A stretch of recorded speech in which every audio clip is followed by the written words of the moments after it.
Non sono lontani i tempi in cui a scuola un televisore era soltanto un accessorio sui mitici carrelli che entrava in classe solo per coprire il vuoto delle ore buche. Per fortuna non è più così, per fortuna oggi guardare un film in classe è qualcosa di diverso, è un momento per condividere un linguaggio, per condividere dei racconti e soprattutto per trasmettere agli studenti e alle studentesse un modo di capire il mondo. Allora, la classe sicuramente ha risposto positivamente da subito agli interventi con l'esperto, ha dimostrato coinvolgimento nelle varie fasi che ci sono state, sia quella di presentazione che di stesura del testo, comunque la suddivisione nelle parti e poi quando c'è stata la ripresa. Ci ha raccontato che c'era questo laboratorio che era proposto alla scuola e diciamo non ci ha raccontato molto se non le fasi proprio concrete di chi si sono trovate con il gruppo, cosa ha fatto lei, cosa hanno fatto gli altri membri del gruppo e poi come hanno condiviso in classe.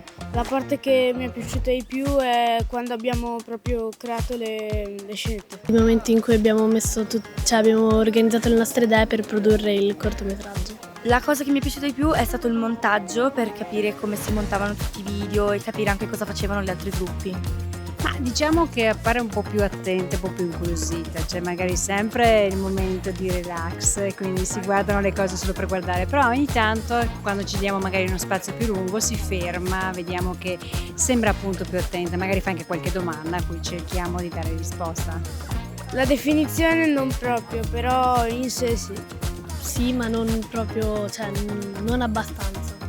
Allora, sinceramente io con frequenza non guardavo documentari, però è stato molto interessante vedere proprio come si realizza e anche ovviamente proprio realizzarlo concretamente. Sì, comunque ho sempre avuto un'idea di cosa fosse un documentario più o meno. Ho sempre dato molta importanza ai video perché credo che siano molto molto utili, soprattutto appunto con le nuove generazioni, però dopo questo progetto sicuramente li utilizzo ancora di più.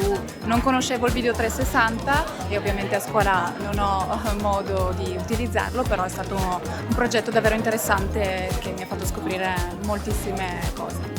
Io e la mia classe abbiamo partecipato al progetto di documentaristica con lo smartphone, è stato molto interessante perché abbiamo deciso di creare una sorta di reality in cui si trattano varie tematiche che succedono in classe e volevamo farle vedere insomma anche ai nostri professori e ai nostri genitori, insomma al di fuori della classe.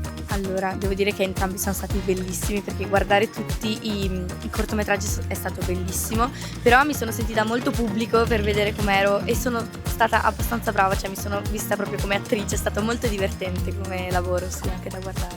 È stato sicuramente diverso rispetto a che farne uno perché fare un documentario è proprio viverlo, comunque realizzarlo rispetto che guardarlo e non sai cosa c'è dietro e quindi anche vedere come si realizzano le scene e la fatica che c'è da farle dietro. Cioè magari sentirlo mio, magari realizzare qualcosa che posso dire l'ho fatto io e mi è piaciuta molto questa esperienza.